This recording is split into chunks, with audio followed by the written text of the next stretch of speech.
Good day, Virgin Islanders, at home and abroad, and welcome to the Government House Weekly Press Briefing and COVID-19 update for the week of October 3rd, 2022.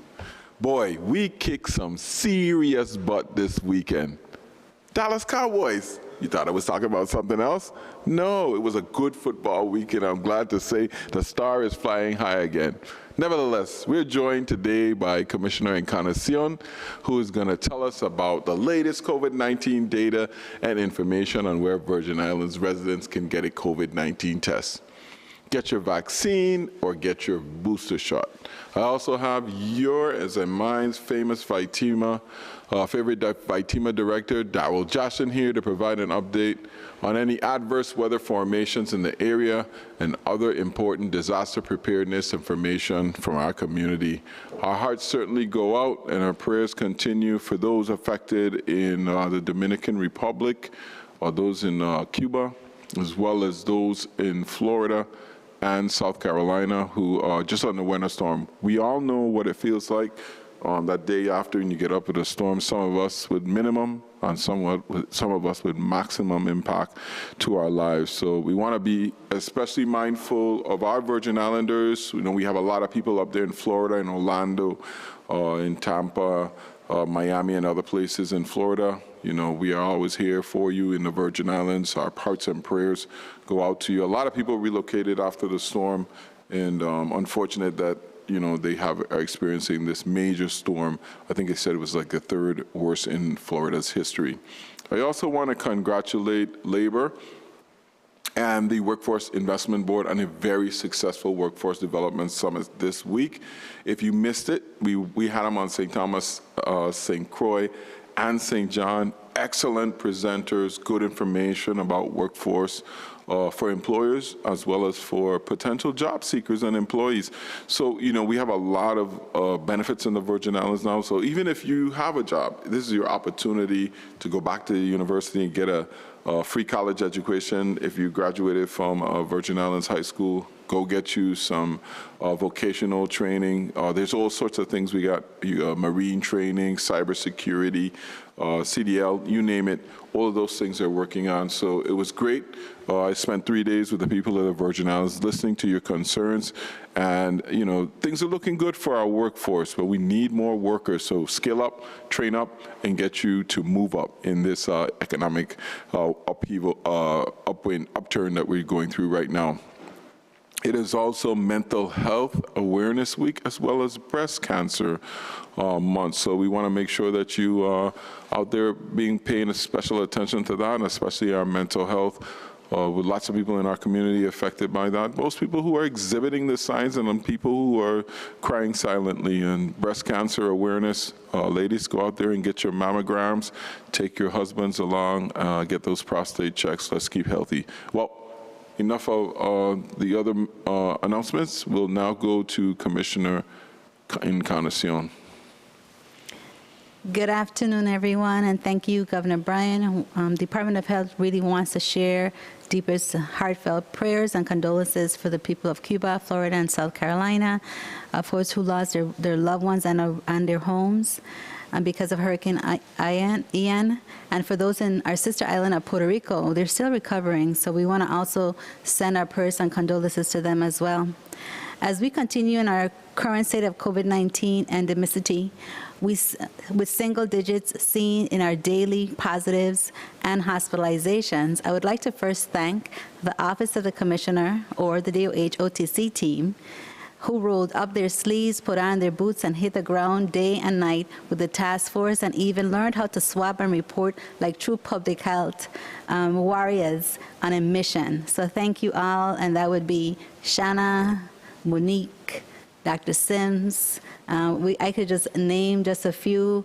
Ms. Ba was there behind the scenes, and Ovid, as well as Watson Harris, who stuck with us throughout, and the entire DOH team, Director Jashin and the Vitima team, Major General Knox Limbacher and his soldiers who were spotted throughout the territory, and all the other cabinet members. Thank you, Virgin Islanders, for the support that you gave during the pandemic and the transition. And of course, Governor Bryan, thank you, and LT.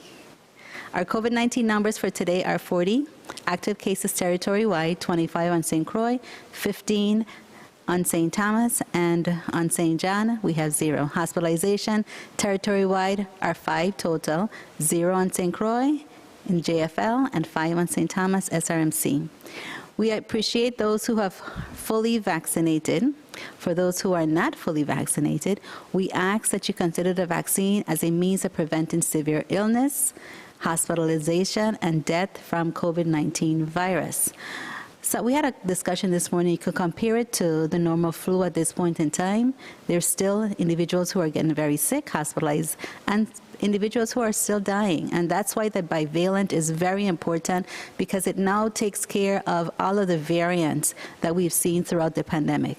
So the bivalent Pfizer vaccine is for those persons 12 years and older, and the Moderna bivalent vaccine is for those 18 and older. Both bivalent vaccines are available through the Department of Health clinic. The MCH clinics have the original series vaccines for children. Appointments for these vaccines can be made by telephoning 340-244-0016 on St. Croix and 340-777-8804, extension 2600 on St. Thomas. And on St. John, 340-776-6400. The COVID-19 testing schedule remains as follows. St. Croix, Monday through Friday, 9:30 a.m. to 10:30 a.m. in the Charles Howard Memorial parking lot.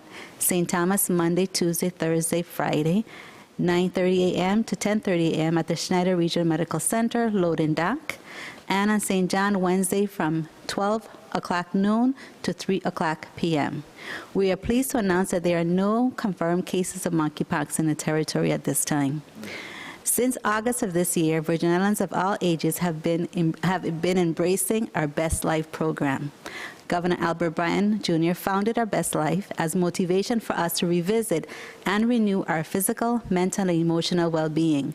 This month, the Department of Health joins Commissioner White and the Sports Park and Recreation team and now ready to kick off the incredible special mind and body fitness program called Walk Up Wednesdays, which begins on Wednesday, October 5th at 5:30 p.m. at the Eliza McBean Clock Tower on St. Croix, the Emancipation Garden on St. Thomas, and the Orville Brown Basketball Court on St. John. Come and experience the exhilarating Soca Zumba, followed by calming moments of meditation and mindfulness. October 2nd through October 8th is National Mental Illness Awareness Week. We strive for mental wellness. The Department of Health and Human Services, in collaboration with the Office of the Governor, Bryan, invites the women of the Virgin Islands to the She, Strength Through Health and Equity Women's Empowerment Summits, being held on St. Thomas this Friday, October 7th at the Ritz-Carlton, and on St. Croix next Friday, October 14th at the Castle St. Croix. These events are free, and you can register at She Women's Summit mystrikingly.com. She Women's Summit, that's 2 S in there, mystrikingly.com. You must go online now, though, because we have only a few tickets or a few seats left on St. Croix and about 40 seats left on St. Thomas. Now, there's an important message we want to share with you. Last week, we celebrated our groundbreaking at the new Women's, Infants, and Children's WIC site on Wednesday, September 28, and next come mobilization of the construction site. There will be an assigned area clearly marked for parking.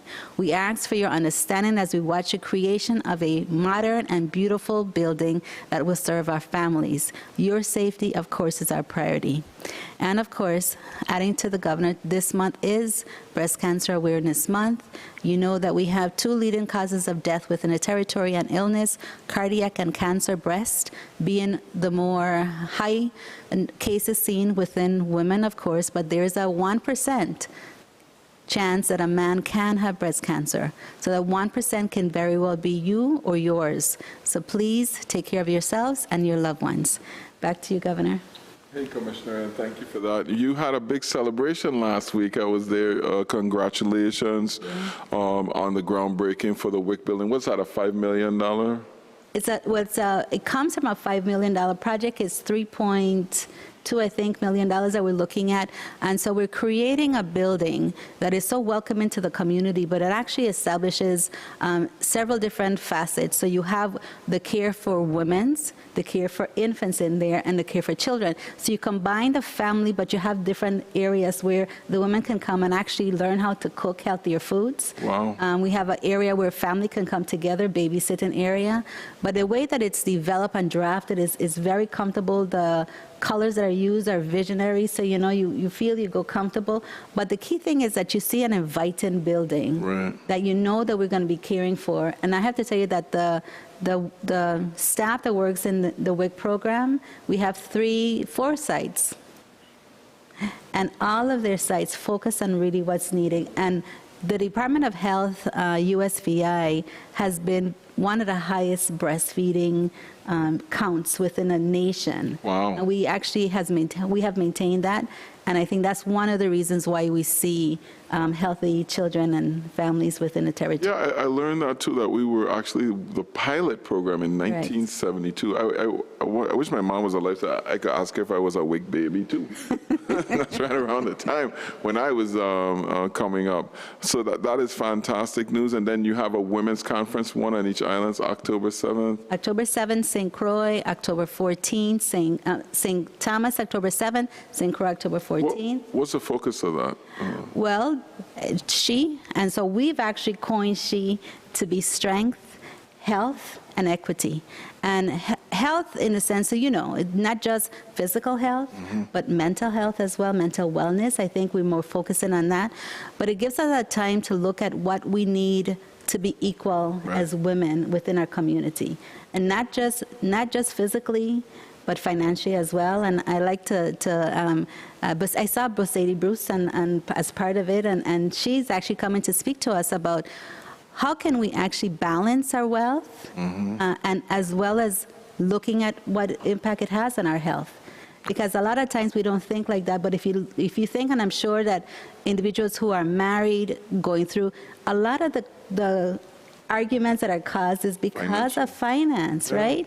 And so as women, especially single women, how do we deal with that? And then we also talk about, this is a good one, and I love this one.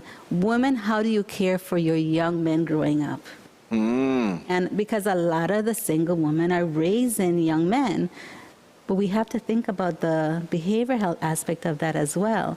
How do we make sure that that one woman has whatever she needs to care for the young man growing up, so that he and she, we need to start to see more numbers in the University of the Virgin Islands. And so those are the kind of things we're looking at. That is it's all about Caribbean women, ladies, so please. I asked her a lot of questions, but I charged them to create a women's conference because, most of our high schoolers, most of our kids go home to single female-headed households. The majority of children in the Virgin Islands do not live with their biological father. And, that's a lot of stress on the single females in our community. And we need to, poll the community, have conversations about how do we strengthen that group so they can be stronger for our children and create stronger families. And our families look different now. There may be a mother and a father, a mother and a boyfriend, a mother and a husband, a new husband. Sometimes sisters live together, so your mothers live with the grandmothers or the parents. Sometimes it's mother and mother, father and father. Whatever it is, those families need support, but the majority of families are single female-headed households. So. And just to let you women know, we're going to shut the men out for a little bit. And we're going to start to explore a little bit of who we are as women. So there's going to be some exciting conversations going on. What happens in the Women's Summit stays in the Women's Summit. Fellas, we got to get together, have a summit of our own. In other news, last week we signed the fiscal year 23 budget, which I'm really excited about. The executive budget and the associated bills for the total general fund appropriation for the new fiscal year exceeds $927 million. Ladies and gentlemen, I said it again, exceeds $927 million. We have been consistently pushing this budget to its limit and making the revenue in order to get out. We closed out fiscal year 22 strong, no pun intended, with a budget surplus. This allowed us to pledge some $40 million towards the payment of retroactive wages owed to government employees and retirees going back to 1990. And as of September 30th, we've paid out more than 22 million of these funds already to 5,365 employees. And those are the people that registered for direct deposit and people that we knew. They already got their money. And then this week, we have another 17 million going out within the couple of days. So if you're still in doubt as whether you qualify for it, go to the Division of Personnel, DOP-USVI.org, and you can look that up there by your last name and your social security. I think it's your employee number as well too. You know, all kinds of people have been calling me. They said they went on that website and they don't owe me money. I said, what year did you start working? They say 1997. I was like, it is only for those employees that were affected by that union raise in 1989, 1990. I wish everybody was getting it, but not on this one. But our budget this year includes another $25 million for payment of retroactive wages towards our administration's commitment to pay at least $25 million a year until the full balance of the retroactive wage owed is paid. Right now, with that $40 million payout, I think we're down to $135 million or so. Our budget also increases funding in the insurance guarantee fund back to $50 million. You know, for a number of years, we were taking that money. I think it was all the way down to like $20 million. Now we've managed to build it all the way up to $50 million. And we also continue to build cash reserves by adding another $5 million to the budget stabilization rainy day fund. So never before have we had like money set aside that we could go to. I think that figures up to like 16 million now we have in a rainy day fund, cash, that we could access. So if we have an emergency, anything happens, we could quickly access this cash. I don't think we've had that in several decades. It's the first budget in decades to set aside funding from the Transportation Trust Fund for local road repairs into that of being transferred into support the general fund appropriation. This budget also reflects full funding for the new Virgin Islands Fire and Emergency Medical Services in the execution of the recent merger. There's no question that the fiscal condition of our government is the strongest it has ever been. And you know, yesterday there was a funny comment about the Cotton Valley Fire Station, where you had a senator saying that, why is there an ambulance up there? I was informed that it is because that's what they do. They pre-stage their equipment in order to respond to emergencies in different parts of the island. So that's not a mistake. It's not an accident. And I confirmed that with the EMS chief, who's well aware of what's going on. Let me also take this opportunity to provide an update on premium pay. Everywhere I go, people ask me about premium pay. It continues to go out, and to date we've issued more than 9.2 million to just over 5,000 private and public sector employees. So, excuse me. If you haven't gotten it as yet, be patient, it's coming. Remember, we're cranking out a lot of different payrolls and checks, including our own regular payroll. So big shout out goes to our OMB, finance employees, IRB. They've just been on the ball, knocking them out. There's also more tax returns coming out this month again. Look out for that as well too. In the meanwhile, we'll go to Director Josh and let's find out what's going on with the weather. Thank you, Governor Bryan. Good afternoon, Commissioner Carcion. Good afternoon, Virgin Islanders. I'll talk about tropical cyclones, what's happening in the Atlantic. So for today's tropical cyclone update, for Monday, October 3rd, for the U.S. Virgin Islands, as of 8 a.m., the National Hurricane Center is tracking 2 tropical disturbances associated with waves coming off of west coast of Africa. Disturbance number 1 is considered in the East Tropical Atlantic. It's an elongated area of low pressure located a few hundred miles south-southwest of the Cabo Verde Islands, and it continues to produce disorganized showers and thunderstorms. The environmental conditions are forecast to be favorable for some gradual development and a tropical depression is likely to form around the middle part of this week. Further development will be less likely by the end of the week due to the increasing upper-level winds. The system is forecast to move westward and then turn northwestward or northward by the end of the week over the eastern tropical Atlantic. The formation for the next 48 hours is medium at 50%. Formation for the next 5 days is high at 70%. The second disturbance is in the east of the western islands, known as Invest 91 Lima. Showers and thunderstorms associated with the tropical wave located several hundred miles southern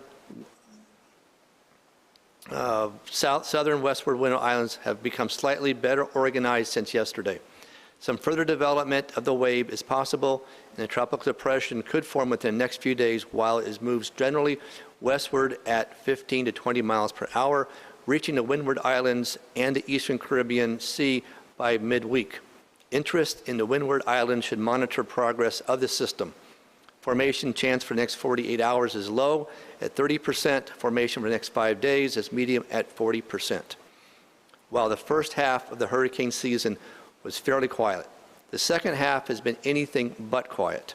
It's been just over 2 weeks since Hurricane Fiona impacted the Commonwealth of Puerto Rico as a Category 1, 5 days since Hurricane Ian made landfall in the state of Florida, near the Fort Myers as a Category 4 hurricane, and 3 days since Hurricane Ian again made landfall on the south coast of South Carolina between Charleston and Myrtle Beach as a Category 1 hurricane. Unfortunately, 91 deaths so far have been attributed to this Hurricane Ian, 4 in Cuba, 83 in Florida, and 4 in South Carolina. And over 40,600 individuals have been displaced between Florida and South Carolina. With the tropical storm Fiona, Puerto Rico had 25 fatalities. Our prayers go out to the individuals, families, and businesses, all impacted by devastation brought on by this intense tropical cyclone. Today, 10% of Puerto Rico is still without power, which was at the time of Hurricane Fiona 100% without power when it came along in the Commonwealth near Ponce on September 18th. Now, for the U.S. Virgin Islands, the indirect impact to U.S. Virgin Islands for Tropical Ian will be in our cargo supply chain shipping schedule. A call earlier today to our Territorial Business Emergency Operations Center indicates there has been an impact to the cargo leaving Florida. It's reported that cargo that usually leaves on Wednesdays for St. Thomas, Thursdays for St. Croix, and Fridays for St. Thomas all suffered delays due to port closures in Florida. All vessels are now 3 days behind normal schedule. Talking to Tropical Shipping, they anticipate about 2 weeks before operations and all vessels are back on schedule. So again, this is one of the indirect impacts to the territory of Hurricane Ian. We still have 2 weeks, Governor, and everybody, until the height of hurricane season is over. Again, from August 15th to October 15th. So please check and recheck your preparedness kits. Look at security of your storm shutters. If you have a generator, be sure to check the fuel supply placement to make sure it's an open area away from any harmful carbon monoxide fumes. Keep your vehicles above a 3/4 tank and have plenty of batteries on hand for electronic devices such as flashlights, radios, and fans. Check the dates on bottled water and canned goods to ensure they have not expired. Now, switching to last month in September, we want to thank all the students who participated in September's National Prepared Month activities and submitting their art projects for preparing for disasters, the videos and essays to by TEMA. Winners in all 3 categories, territory-wide, grades 1 through 5, grades 6 through 8, and grades 9 through 12, will be announced this Friday, October 7th. This year's theme, again, a lasting legacy. The life you've built is worth protecting. Prepare for disasters to create a legacy for you and your family. As mentioned last week, for the first time, BITEMA wants you. BITEMA wants you to register to participate in the October 20th Great Shakeout Earthquake Drill. On Thursday at 10:20 in the morning, local time, October 20th, you can join millions of people across the world participating in earthquake safety. Visit www.shakeout.org/USVI. Again, www.shakeout.org USVI, to sign up for the 2022 event. We already have 3,000 participants signed up. We want to beat last year's record of 10,000, with the combined participants of St. Thomas, St. Croix, and St. John. I checked this morning. St. Thomas is leading the sign-up with 2,243. St. Croix is way behind, so please, St. Croix, please sign up with 932, and St. John has 259. During the Great Shakeout Drill on the 20th of October, Vitima will also be testing the tsunami siren warning system by sending a tsunami alert warning, tones, and message to all 44 sirens located on St. Thomas with 19 sirens, St. John with 7, Water Island with 1, and St. Croix with 17 sirens. I want to thank everyone who helped last week on Thursday. Our test on St. Thomas, St. John, and Water Island, besides the 2 sirens we already knew but weren't working at Fortuna and Lindbergh Bay, an additional 6 on St. Thomas at Megan's Bay, DPNR Boatyard, Compass Point Marina, Althea Cryan, Dortha Fire Station, Cokie Point, and Ba Library, plus 3 on St. John at Frank Bay, Francis Bay, and Cruz Bay, and our 1 on Water Island did not sound. That's not a good way to start this test. That's why we're testing. So that gives us a 55% chance of passing our first test for the district. The contractor has been notified, is working with my team to get all of these 12 fixed before our signed testing again October 20th. The drill scheduled for St. Croix was canceled due to software malfunction we found out the day before the test. The St. Croix sirens are rescheduled to be tested on October 20th as part of the test. So if we don't test these, we don't drill them, we don't find out whether they work or are not working. My team will continue to conduct testing monthly to make sure all sirens have been repaired, and then move from a monthly test to a quarterly test to make sure we can maintain the confidence in the territory. Announcements will be made through press releases and social media in the days for testing. And finally, Vitima reminds everyone to be prepared, stay informed, and be vigilant. Thank you, Governor. Thank you, Director Josh. And you had a bit of a mini emergency last week. We had a torrential rainfall in the territory. We had a flash flood in St. Croix. Yes, that Thursday evening, a lot of information was coming in, talking to National Weather Service. We got some alerts that came out. We found out a lot of flooding was happening on St. Croix also, on the east end. Fire as well as EMS was out and about, and police. Commissioner Martinez, thank you and your crew for being out there. We had some serious flooding, especially along that Melbourne Evans Highway. We had to close the highway because of that, and we also watched out for any impact to St. Thomas or St. John. But a tremendous response from the crews and social media, and thank individuals for staying off the highway. From what I understand, there's some significant land clearing in that area that also contributed highly to the flood, kind of creating now a whole waterway for more water to flow, as well as silt to clog up a lot of those drains. Yes, Governor. Talking to Commissioner Gabriel, there's actually, Melbourne Evans Highway has a road repair project going on. Part of the drain had been covered up. Then afterwards, we found out a combination of fire, plus working with Commissioner Gabriel, his crew as a contract to make sure that blocked area became unblocked for any future. That's part of the corrective action we want to take as soon as we find something out is wrong. Thank you. Thank you for being vigilant and getting on that. We have to just be mindful of our guts. I think the Public Works, you do an excellent job of staying on top of it, but you can't account for everything, and flash floods will happen. That's why they're called emergencies.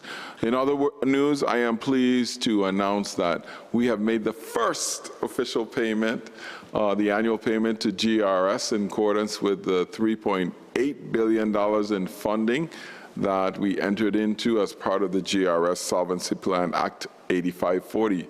We made the full $158 million payment. I love saying that. $158 million payment in full that was due on October 1st, despite the concerns of some about there being some shortfall in the territory matching fund revenues. We know we have stopped the hemorrhaging of the system and begun the process of rebuilding its solvency in a tangible way. Guess what? It's October. We're almost to November. I can't wait to get to November for a number of reasons, but mostly because hurricane season is usually over in November. But we're in October, and last week, Wednesday, we had the first part of the celebration for VIPR Friendship.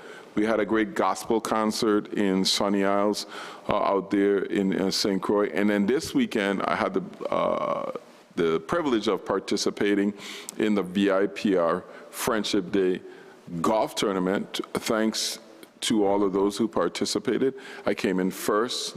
Only kidding. We won it last year. We actually came in third. But Dallas won. Did I mention that earlier? So we came in third. But thank you to all the people that came out and participated in that. I think it's a good little twist to what's going on. Don't forget, Wednesday, we're going to have more festivities here at Government House, ushering in the way for the grand celebration this weekend. Friday, I will be at the Village for the opening. I think that takes place around 5, 6 o'clock in the afternoon. There's lots of rides and stuff. Bring out the kids. It's going to be a safe environment. And then all weekend long, we're going to be partying for VIPR Friendship Day. I'm going to be up there having some good food. I hope you come and join us too. Other than that, I'll take some questions from the press. Matt from the VI Source. You hear me? Yes, sir. Hello, Governor. How are you today? I am fantastic. Good. Last night, there's a video going on social media of my King Derby as he sings term that it's offensive to gay people. Senator South. You're showing dancing, laughing, and the people I think are chanting. As you know, anti-LGBT sensitive, a lot of virtual owners, even powerful people that hide their sex identity, gender. I just want to give an opportunity to talk to you and what should people know as far as othering or even having to hide their identity. Yeah, I can't hear you well, but I think I get the gist of what you were saying. Yes, we were made aware of a very disturbing video of, I don't know if it was people chanting, but one particular individual chanting, and King Derby taking artistic license with his song and adding in a derogatory term, of which, you know, on behalf of Tregenza and I and the Brian Roach administration, we don't condone that type of behavior at all. Whether to people we are angry with, people we are competing with, it is just untoward behavior, and we do not support that. The campaign and I officially issued a public apology on the website, on the Facebook page. And today I'll tell you publicly that anybody that is offended, and especially to the LGBTQ community, a firm apology for actions of others. We're a big organization. We have a lot of supporters, and you know everything that our supporters do, we don't support. We can't be in control of every single person that supports us or comes to our functions, but certainly we sent it out a message internally to our people that that's not tolerated, that's not who we are. And everyone knows that this is the only governor in the history of the Virgin Islands that has ever marched in a pride parade before and while he's a sitting governor. I'm govern all the people of the Virgin Islands, regardless of your denomination, sexual orientation, male, female, whether you're from the Eastern Caribbean or not, Frederickstead, Christianstead, Cruz Bay, or Chatham-Mali. Once you live here, you know, I advocate for the people. So my apologies for that. And, you know, from the moment I heard it, I knew it would be coming, and we issued a statement rendering such.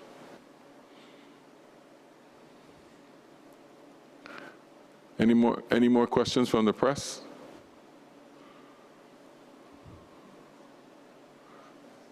Awesome. Once again, we're going to have a great week this week, Puerto Rico Friendship Day. We're looking forward to that happening. Lots of things going on in the community. You had a great meeting today with all the territories banks.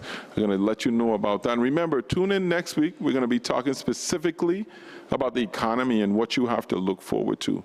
Today we talked a little bit about the budget moving forward. As usual, you know, we're confident in the revenues that we're going to do. We're confident in our collection efforts, but things happen.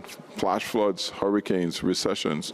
You know, as we go into year 22-23 budget cycle year, you know, we don't know what the future holds for us. You know, we have been blessed by having rainy day reserves, by paying off a lot of our bills, our debt. We are now $500 million less in debt than we were 4 years ago. But we always have to be cautious about what we're doing and very deliberate when we're spending the government's money. So we have some good ARPA funds that's going to last us another 4 years.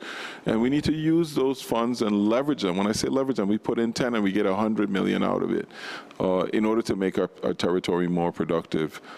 God bless you and have a fantastic day. Love you.